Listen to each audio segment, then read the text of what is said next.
आपने दिव्या का जिक्र किया ना सर, तो मुझको याद आ रहा है कि आज जब हम लिस्ट देख रहे हैं ना, तो टॉप 4 में जो है वो लड़कियां हैं। हाँ, और उसके बाद की भी लिस्ट में देखेंगे तो आपको लड़कियां बहुत टॉपर निकल रही हैं।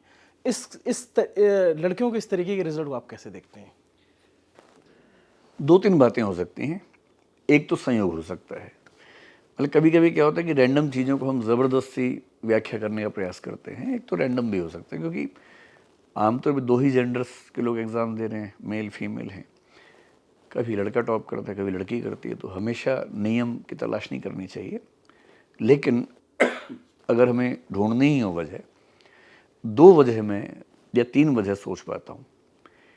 एक तो जनरली मैंने देखा है, गलतफ़हमी भी हो सकती है, पर मेरा अनुभव ये है कि हैंड राइटिंग के मामले में लड़कियां प्रायः औसत रूप से लड़कों से बेहतर साबित होती हैं। और क्योंकि इस एग्ज़ाम में लिखित परीक्षा की वेटेज बहुत ज़्यादा है, हो सकता है कि वो चीज़ उनको थोड़ा सा बेनिफिट देती है। और अगर 2-4 नंबर का बेनिफिट भी है तो वो 10-20 रैंक में, 30 रैंक में कन्वर्ट हो जाता है।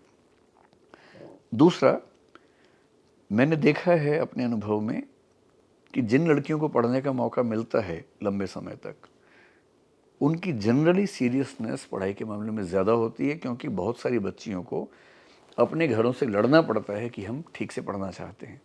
लड़कों के मामले में ये लड़ाई आमतौर पर नहीं होती है। पेरेंट्स चाहते हैं कि वो पढ़ें, वो भी चाहते हैं कि पढ़ें, तो बात आगे बनती है। तो लड़कियों के लिए इस परीक्षा की तैयारी करना, खुद को साबित करने का मामला ज़्यादा गहरा होता है। एक वजह ये हो सकती है। तीसरा, मेरा मानना है कि इंटरव्यू में यूपीएससी में आरक्षण तो नहीं है लड़कियों के लिए। कई स्टेट पीसीएस में है, यूपीएससी में नहीं है। पर यूपीएससी भी ध्यान रखती है कि उनके रिजल्ट में सभी वर्गों का रिप्रेजेंटेशन ठीक हो। मेरा अनुमान है कि यूपीएससी की जो मीटिंग होती होगी उसमें ये बात होती होगी कि लड़कियों का अनुपात कम ना रहे, इस बात का ध्यान रखना है। तो हो सकता है कि इंटरव्यू में अंक देते समय थोड़ा सा ध्यान इस बात का रखा जाता हो कि उनका रिप्रेजेंटेशन कम ना हो। ये मेरा अनुमान है।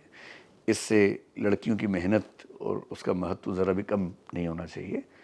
तो मेरे ख्याल से 3-4 फैक्टर्स होने चाहिए। और प्रशासन के मामले में तो ऐसा माना जाता है कि महिलाएं बेहतर प्रशासक साबित हो सकती हैं, क्योंकि जिसने घर ठीक से संभालना सीखा हो, अपनी माँ को देखा हो, वो ज़िला भी ठीक से संभाल सकता है। इस बात की संभावना ज़्यादा होती है।